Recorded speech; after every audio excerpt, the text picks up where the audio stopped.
Sentir, humer, respirer, renifler, à Amboise, le Clos Lucé nous embarque pour un voyage olfactif dans l'univers des parfums de la Renaissance. Il y a à la fois 30 parfums qui sont reconstitués, des évocations de parfums de la Renaissance, mais aussi des reconstitutions de recettes de la Renaissance.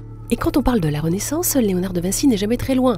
Le génie toscan n'a décidément pas fini de nous surprendre. On le savait inventeur, ingénieur, peintre, architecte, botaniste, musicien, anatomiste, sculpteur. Et voilà que l'on découvre, grâce à l'exposition inédite du Clos Lucé, que le maître avait aussi une fascination pour la science de l'odorat.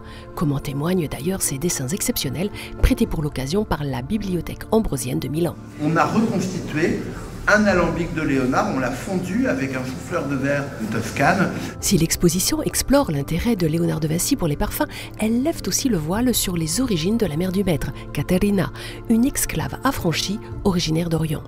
Par le truchement de ces deux destins, on se laisse guider par le bout du nez, des marchés parfumés de Constantinople jusqu'aux boutiques de Venise, en passant par l'atelier de Léonard en Toscane, notre odorat voyage de fragrance en effluve, et nos sens s'imprègnent des odeurs du XVIe siècle. Dans les cours de la Renaissance, on était attaché au parfum.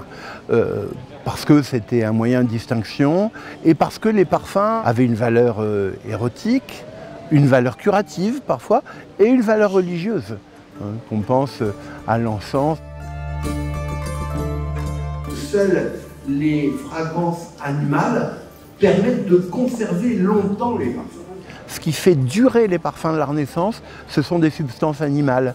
Le musc, la civette, qui sont des parfums très forts, même parfois désagréables si on les utilise mal.